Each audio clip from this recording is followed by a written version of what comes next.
And welcome. Thanks again, everyone, for attending today. We're here with my colleague, Jordy Yarnell from the CTY Student Support Service Unit to start off our Student Wellness series for the fall. Today, we're going to be talking about high achievement, high expectations, and goal setting. Jordy, welcome, and thank you so much for joining me. I'm going to turn the meeting over to you. Thanks so much, Stacy, and thanks everybody for joining in today. I'm really looking forward to speaking with you all and sharing some information about goal setting with academically talented youth, and then also having some conversation and answering some questions after the presentation this morning. So we'll get started with just me sharing a little bit of information about myself and a little bit about my background, and then I'll go over the different things we'll talk about today, and then we'll dive right into it. So just a little bit about me to start off. I'm a licensed psychologist in Maryland and Florida, and I also have authority to practice interjurisdictional telepsychology in a number of other states through a certification called PsyPact. I have my PhD in counseling psychology and school psychology, and I focused my coursework on working with youth and their families. I also did a 2-year fellowship at the National Center for School Mental Health at the University of Maryland. I've got experience serving youth and their families and the staff and leadership that serve them in a variety of different settings. Most of my experience has been in educational environments. And I've also done some publication on identification of youth with exceptional abilities. And in my role with CTY, I provide training related to the social, emotional, and mental health needs of youth and help all of CTY with developing policies and procedures related to supporting those needs and addressing those needs. In addition to that, I have experience and expertise in social emotional learning, developing school mental health policy and reviewing school mental health policy, trauma treatment, suicide prevention, and working with LGBTQIA youth as well. So today we're going to focus on goal setting and the sort of ramifications and implications that that brings to with youth in mind particularly. So I'll go over some different tips for setting goals. We'll talk about the SMART goals framework. We'll also talk about managing expectations, and 2 really important components of that are both recognizing and celebrating achievements when they're made and navigating tough feelings, which are bound to happen in times where we don't necessarily set out all that we hope to accomplish. And really the timing on this presentation is perfect, at least for many of us in the US. The school year is just starting. We're in our first couple weeks, and the academic calendar provides a really good structure for setting and checking in on goals.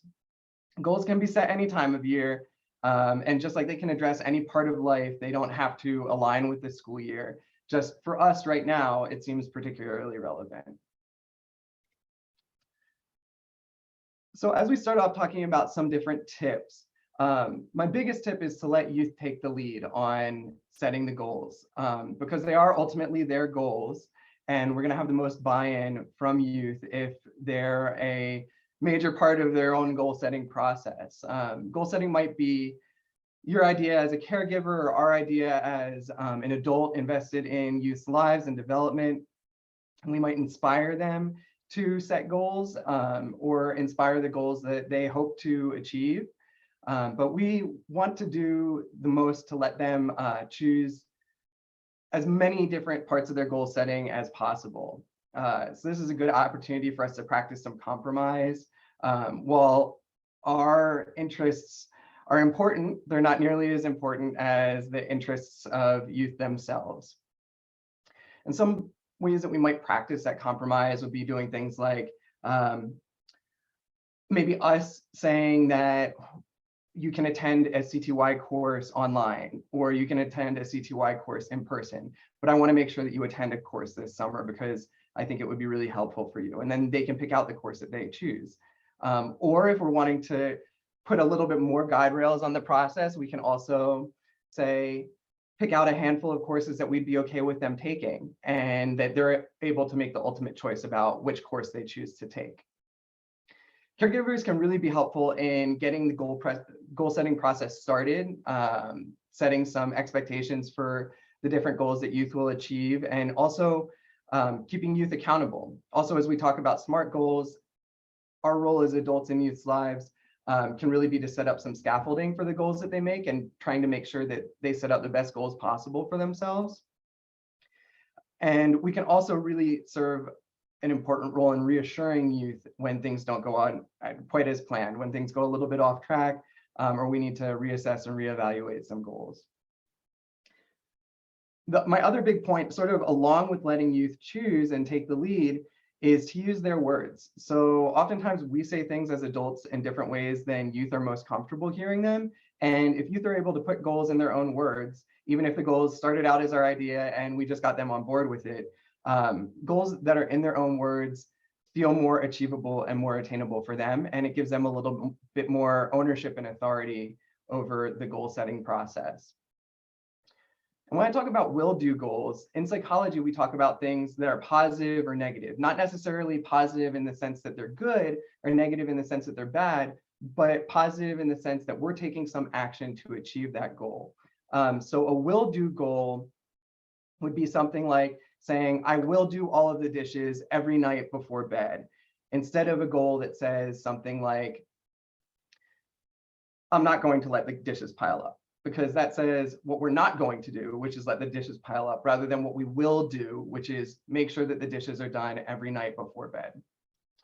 The other thing we want to do is make sure that we're setting only 2 or 3 of the most important goals or most relevant goals at a time. The reason that we want to do that is because it's really easy for us to set goals in all these different areas of our lives, to say, okay, well, I went to this presentation from CTY today and I listened and I got some really good tips on setting goals, and I'm going to make my entire to-do list goals. That can be really overwhelming, and it's best for us to stick with a maximum of 2 or 3 goals that we want to focus on. They can be goals related to academics, or goals related to social life, or goals related to our physical health or our mental health, but we want to make sure that we're limiting the number that we're focusing on at once. The other big recommendation is to set some check-in times. By setting some check-in times in advance, we're setting ourselves up to expect those check-ins and setting youth up to expect those check-ins, and it'll feel a little bit less like pestering and that we're constantly on their case about achieving things and achieving these goals. While we definitely want to set themselves up, or help them to set themselves up for success, what we don't want to do is make them resent the goal setting and achievement process. And by us always being focused on those goals and them dominating our conversations, that can sometimes be a little bit too much. We want them to take some responsibility too. And the last big tip is to set up and establish some support systems. The same way as we as adults need different supports and help in our lives at different points, youth do too. And there are lots of different ways and places that youth can get support related to their goals. One of those places and ways is through you all as adults that are invested in their lives and in their development.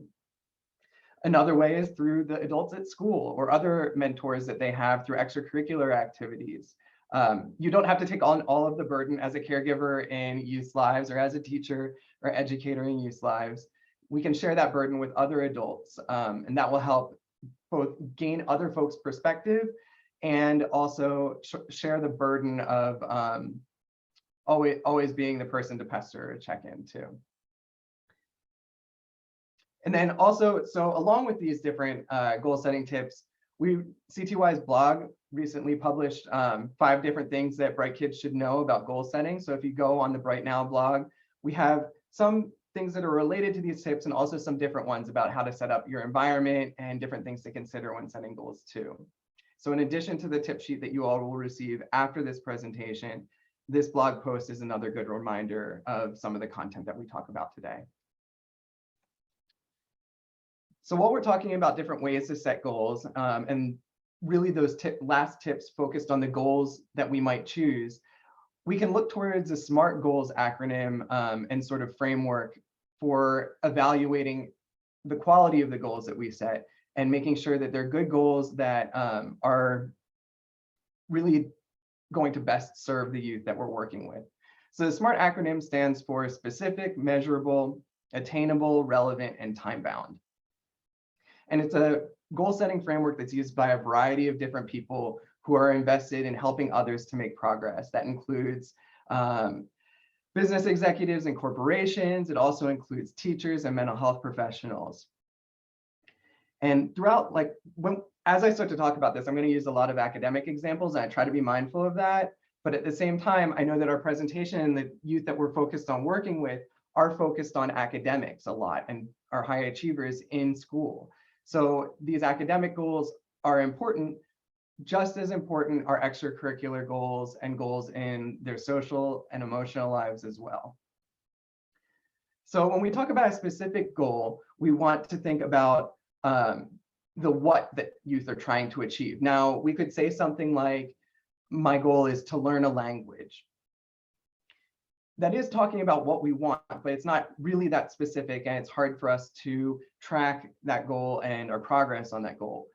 We might want to make it a little bit more specific by talking about the language that we want to learn, or talking about the different steps that we might take towards learning that language. So for example, saying that we're going to browse CTY's catalog of online courses and choose one language course to pursue this year, and to pass that course is very specific. It tells us what we're going to do, and it gives us things that are measurable and attainable as well.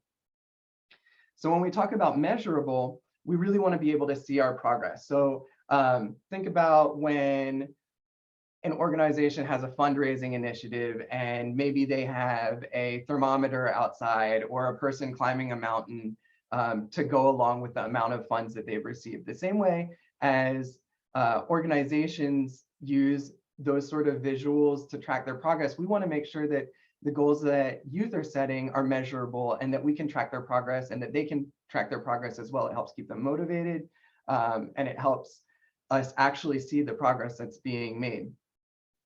So for example, if our goal is to get better at playing violin, we might track the number of hours, or set a goal that includes the number of hours that we're going to practice. It also might be the amount of time that we're going to spend reading music and learning about sheet music. But any of those things, we can track the amount of time that we're spending on them. And so that's one concrete way of measuring. Another concrete way of measuring might be the number of times that we go to a practice or go to a lesson. That would be another way to measure a goal on something like violin. The next step would be making sure that our goals are achievable or attainable. We don't want to set goals that are really hard to achieve or really hard to attain, because that can have a negative impact on our motivation to complete those goals and keep working towards them. If it's too hard, then it can be discouraging. On top of that, we want to make sure that they're things that we have some sort of control over. So oftentimes, when I'm working with youth in the schools, or when I'm working with teachers, we talk about setting letter grades as an attainable achievement. But oftentimes I discourage from focusing specifically on letter grades, because letter grades are a little bit out of youth's control. It's a little bit more subjective, and maybe something instead would be that their goal would be to complete all of their readings for their AP World History class, and that they're going to take notes in the margins for all of their different for all of their different readings. So that way it's concrete, it's specific, it's measurable, and it's attainable, that they're going to make sure that the readings are done. Relevant, we just want to make sure that goals fit with an outcome that that youth are hoping to achieve, and that works towards their larger aspirations. That can be something like if youth are passionate about music or music composition or production, a music theory class might fit.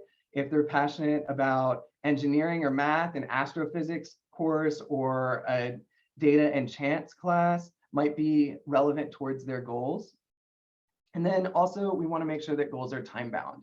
So having some end point or end date in mind helps keep us accountable. It helps us add some sort of sense of urgency. It sets up a clear deadline, and that's to accompany the check-ins that we just talked about as well, that are helpful.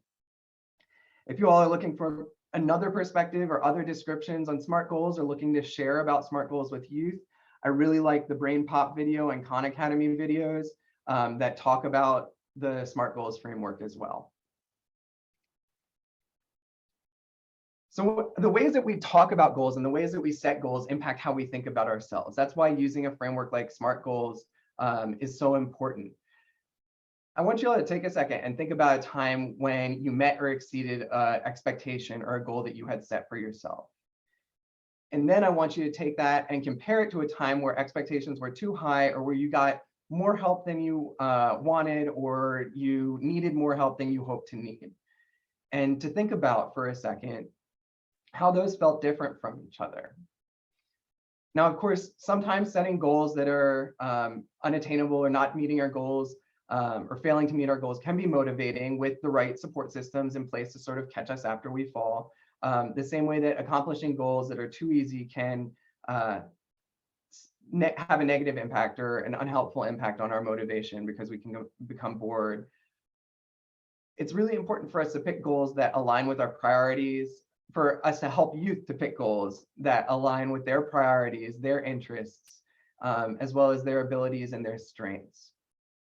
Some things that oftentimes get in the way of accomplishing our goals that lead to things like underachievement and undermotivation are seeking perfection or exceptionally harsh criticism. And those are often challenges that youth with high or exceptional academic ability face, are underachievement or perfectionism. And so the way that we sort of counter that or avoid that in setting our goals is by making sure that we set goals that are challenging, but that they're doable as well, that they focus on topics that are interesting to youth and that match with their abilities and their strengths as well. While oftentimes we want, like, perfect sounds like it's something that's desirable, and getting a 100 is definitely an accomplishment to celebrate. We also want to focus on unhealthy levels of perfectionism too, and be mindful that too much focus on being perfect can hurt self-worth and can lead to youth getting angry about making mistakes and not wanting to spend time or resenting spending time on working towards goals. It's also important for us to recognize and celebrate achievements along the way. So the original goals that we set aren't everything. We want to praise successes as much as we want to praise attempts. We want to take the time to notice that, notice times when youth do things that they're proud of or that we feel proud of them for, and to say something when we have those feelings. We also want to notice when youth have really worked hard towards a goal, or were brave and ambitious to take on a goal, and really encourage them and praise them when they do things that are hard or courageous, even if that isn't the entire goal that we set out to in the beginning. So that's the piece about recognizing the accomplishments that occur along the way rather than just the end point of a goal that we set. Also along the way, we have a lot of opportunities to revise and reflect on the goals that we set. So that's through the natural check-ins that we set, or the check-ins that we set early on, and through the time-bound endpoint that we set in the SMART goals.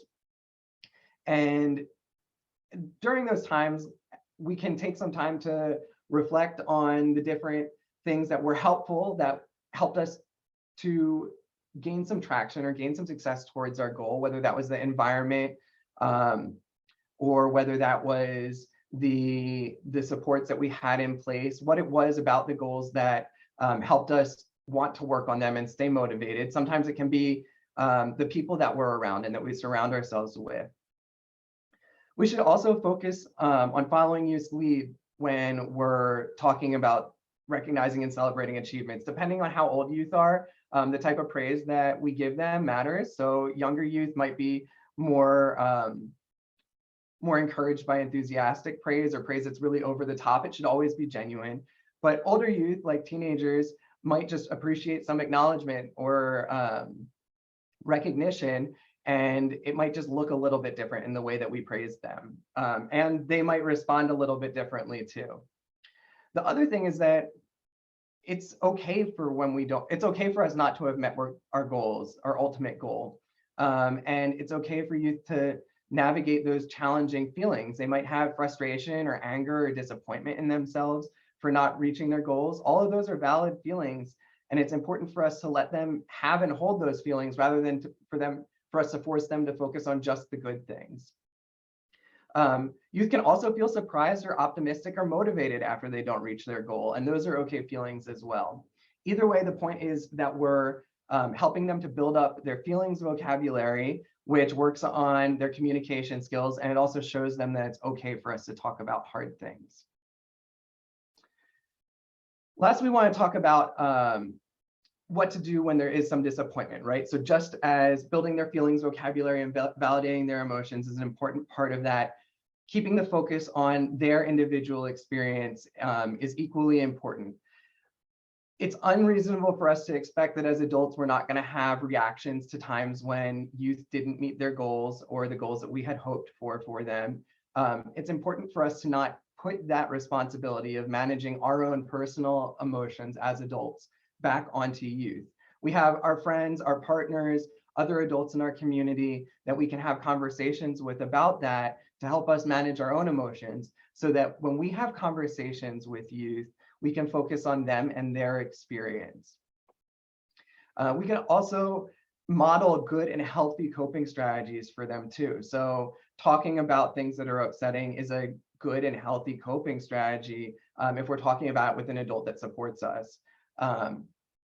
Also doing some things like reflecting and revising our goals, or taking some time to take care of ourselves and engage in activities that are not related to our goals, but that we just enjoy, are important coping strategies for youth to get, especially in times where they might not have met a goal. Maybe they really are passionate about reading and enjoy reading, or maybe they really enjoy spending time with their friends. Those are all things that we should encourage them to do after they've gone through something tough, just as much as we should be encouraging them to be a normal part of their everyday lives. As adults, we have a lot more lived experiences than the youth in our lives, and we can help youth to find perspective and to keep their goals and achievements and shortcomings as well in perspective. So we can focus on the thing, like we talked about just in the last slide, we can focus on the things that they did accomplish, even if the overall goal isn't quite accomplished yet.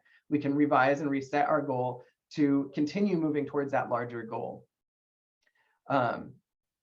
And we just really want to make sure that we're framing youth's experience, helping youth to frame their experiences in the opportunities that the future brings too. So there's a lot of research, or a lot of other resources related to perfectionism and undermotivation across other different organizations and in CTY about these topics, specifically perfectionism and undermotivation. And if you all are curious about learning more about them, I really do encourage you to listen to CTY's Right Now podcasts on perfectionism and undermotivation, and to check out some of the additional resources that I have included here at the bottom of this slide too. So I just want to thank you all for attending today, and we're definitely going to get into some conversations, some questions up next. I just want to say that I really appreciate you sharing some space with me today. But most of all, I want to thank you for investing yourselves in the growth and development of the youth in your lives, and the difference that you're making in their lives just by being here and showing that you're committed to their growth and development. A little bit about me outside of CTY. I engage with organizations related to social, emotional, and mental health and educational leadership consultation. I also help other organizations engage in policy development and host trainings and workshops related to these different topic areas. For more information about me, you can reach out to me. My email is on this slide, and my website is also on this slide as well. Here we have some more information about how to enroll in CTY and to explore the course catalogs with youth, and to maybe set some goals related to enrolling in some CTY classes and learning some more information from CTY about that. And I will leave up our Hopkins thank you slide as well. Jordy, thank you so much. That was a lot of fantastic information. And I know some of it was familiar to me, but some of it was new. So it's good stuff for us all to hear again. So we are going to get to some of your questions and answers. And I do want to make sure that everybody does know that this will be recorded, and we will post the recording on the CTY YouTube channel. We also will be sure to send out to everyone the links that Jordy had on his slide, including the link to the CTY blog and the CTY podcast. So Jordy, we've got a couple great questions sent in. The first one was sent in even before we started, but let's go ahead and address that one.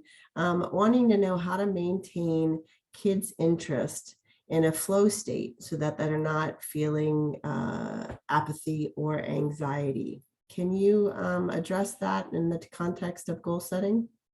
Yeah, so I'll start with just a little brief description about what flow is, and it's a popular topic in in a field that we call positive psychology, and it's this idea that we sort of get into a space where we don't notice like the passing of time because we're so engaged and invested in the project that we're passionate about, the project that we're working on. And so I guess the short answer is for us to pick some things that really capitalize on our strengths and youth strengths.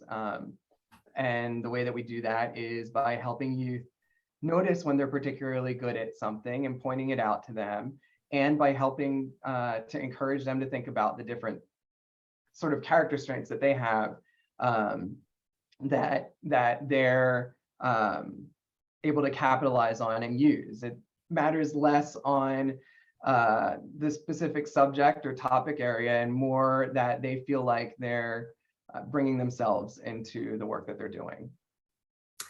Another question that kind of dovetails right off of that is any suggestions for encouraging a gifted child who tends not to challenge themselves without the adult imposing too much pressure on the youth?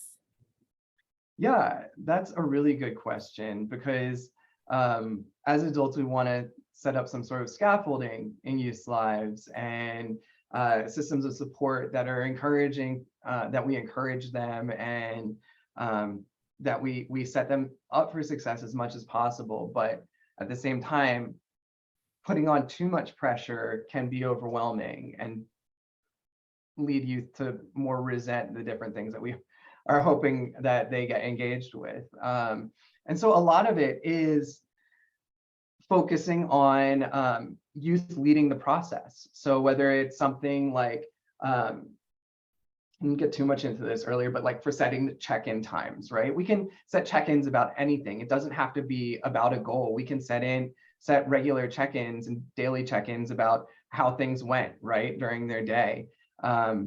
Or if we have a bigger goal, like that we're hoping that they really apply themselves to something, we can set weekly check-ins.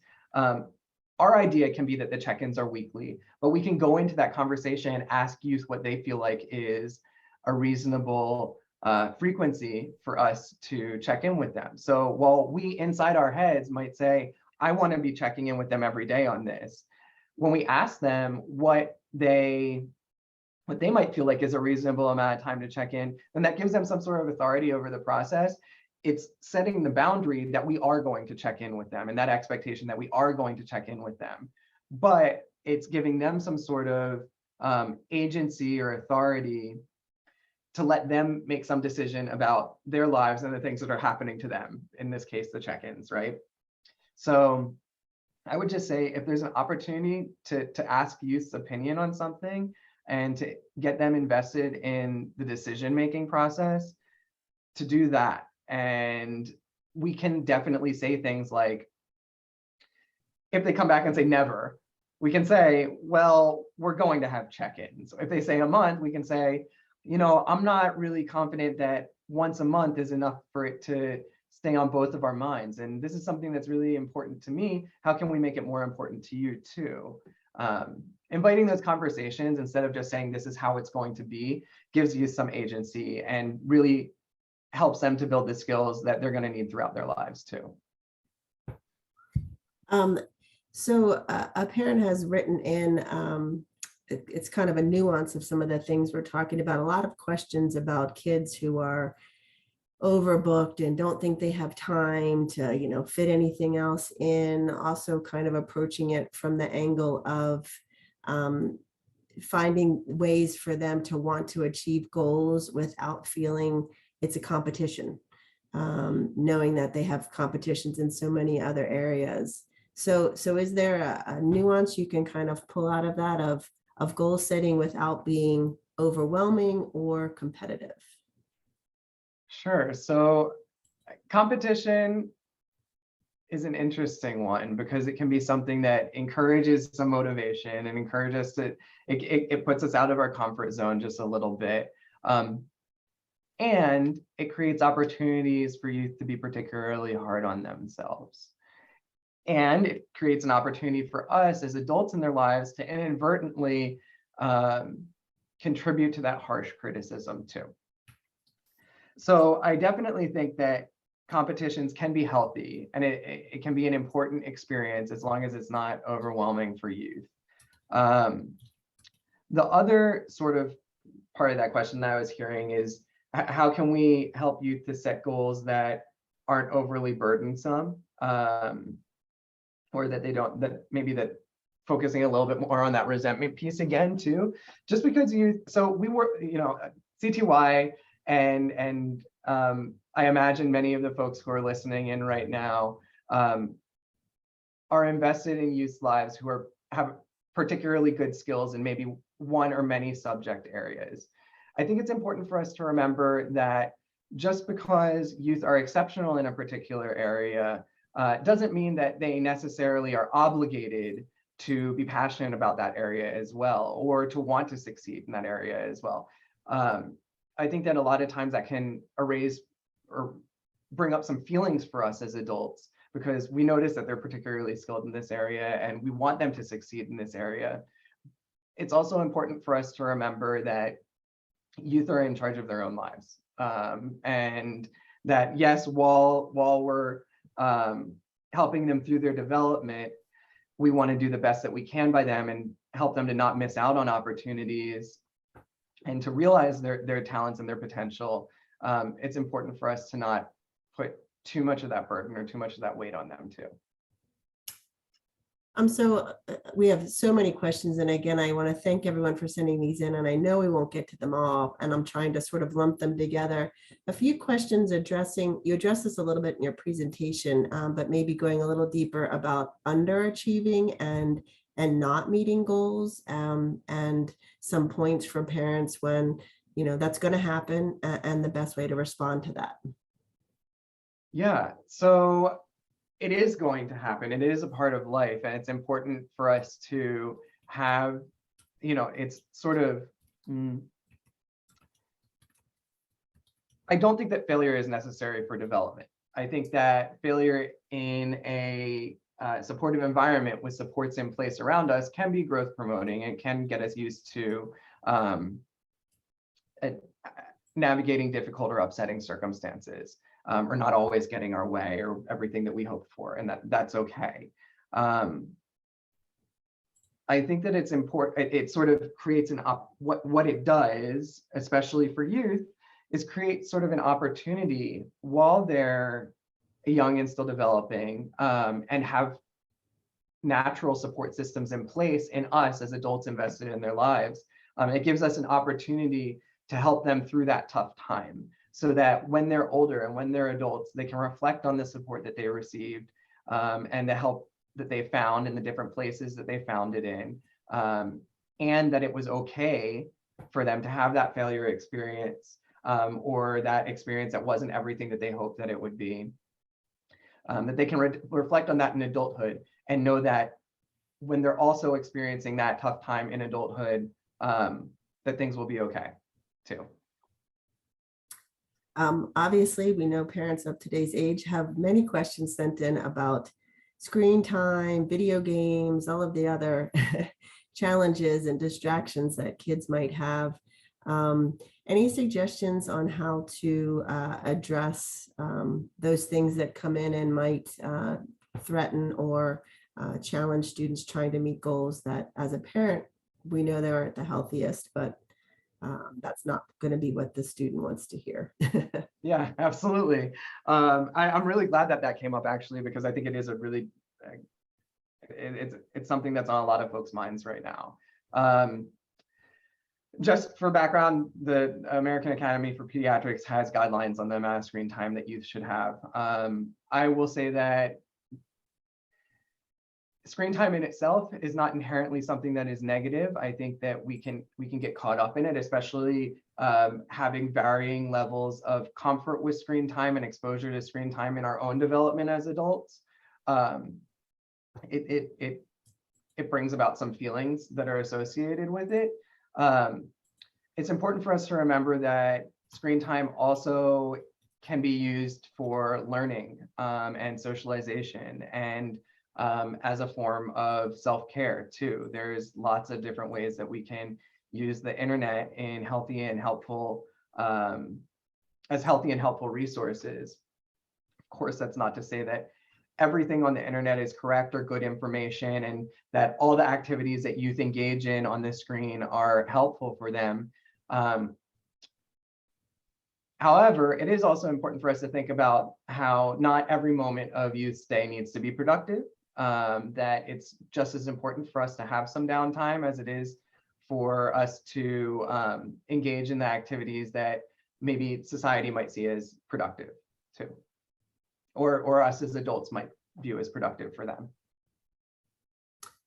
So a few parents have written in with very specific questions about twice exceptional students, and I will, I've tried to direct some of those parents to contact Jordy directly, because they're not exactly on topic with what we're talking about today, but a few are, and that is students, especially twice exceptional students, which I'm sure we have some parents in our audience with students like that. What challenges and then what suggestions do you have specifically for parents of students with perhaps learning challenges or social phobias, those kinds of things that might be prevalent, that would help in the goal setting process? Are there some flags that you know will come up, and how would you address them? Yeah, definitely. So let me start out with a couple of things. I think that I mentioned in the beginning, just to reiterate, if you have concerns about your kid's mood, behavior, or learning, this presentation wasn't intended to address those, and I really encourage you to reach out to mental health professionals local to you so that you can set up that relationship with them. For folks who aren't familiar with what twice exceptional is, that's youth that have exceptional intellectual or academic abilities and have something else that impacts another co-occurring disability that impacts their education or learning. And that can be emotional disabilities, that can be social disabilities, that can be physical disabilities or medical conditions, other physical medical conditions too. And it can also just, so it's anything that is co-occurring that impacts youth's educational experience along with their exceptional academic ability or intellectual ability. And sort of, I guess maybe not specifically, but more broadly, we often have conversations about how youth, especially academically talented youth, feel things very intensely. And that can be good feelings, that can be passions and interests, that can be overly self-critical feelings too. So if youth have an emotional or behavioral condition that impacts the way that they feel things, something like anxiety or depression that predisposes them to those big feelings, on top of us knowing that, or at least in our experience, noticing that youth with exceptional academic ability oftentimes feel things a little bit more strongly, it's just important for us to keep an eye out on how youth are internalizing and talking to themselves about their aspired achievements, or when everything doesn't go quite as planned. So I would say regardless of youth's diagnosis, but especially in cases where you do have a mental health diagnosis, it's important for us to be paying attention, being open to conversation and inviting discussions on big feelings. And again, thank you all for your questions. I am going to wrap it up with one final sort of large question, which is sort of how early can a goal setting program process conversation happen? And maybe as we close, could you give some examples of some age appropriate, from very young to middle to high school, how would goal setting look different based on their age? Sure. So I'm debating about how young to start, right? Because I think that there is something to be said for that we don't want to force youth into corporate America from infancy, right? So it's important to let kids be kids, and that everything isn't about productivity or their accomplishments. That said, I think that we start with goal setting, informally from the time that our kids are born. We are excited for them to reach their different developmental milestones, whether that's speaking or crawling or walking. And the same way that we talk about, the same way I talked about praising sort of along the way and the attempts, we start doing that from infancy, right? We don't expect our infants to say mother as their first word, right? We expect them to say mama or daddy. And when they say anything that's close to that, we are super excited. Or when they start crawling, we're not expecting them to start running marathons and track from the time that they're born. But we do have some goals for them and some expectations. And we adjust when those things aren't met. So I think that it's important for us to start involving them in the goal setting process when society sort of naturally starts putting those expectations on them, so that they can get used to having conversations about adjusting and meeting goals and not meeting goals. And that happens sort of naturally at school age. I think that we can practice other things and set other goals, like practicing school readiness things when youth are even younger, like practicing letters of the alphabet or alphabet sounds or colors or shapes, all the way through much bigger goals like applying for college or taking the SAT or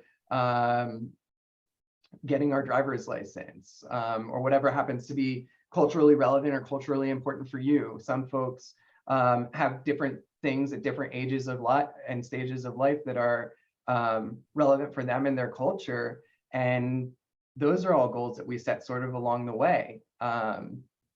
So I don't think that I do think that we can get caught up in productivity. And at the same time, I think goal setting happens across life. And so it's important to make it developmentally appropriate. And the way that we do that is by helping youth to use their own words and be as involved as possible in the goal setting process.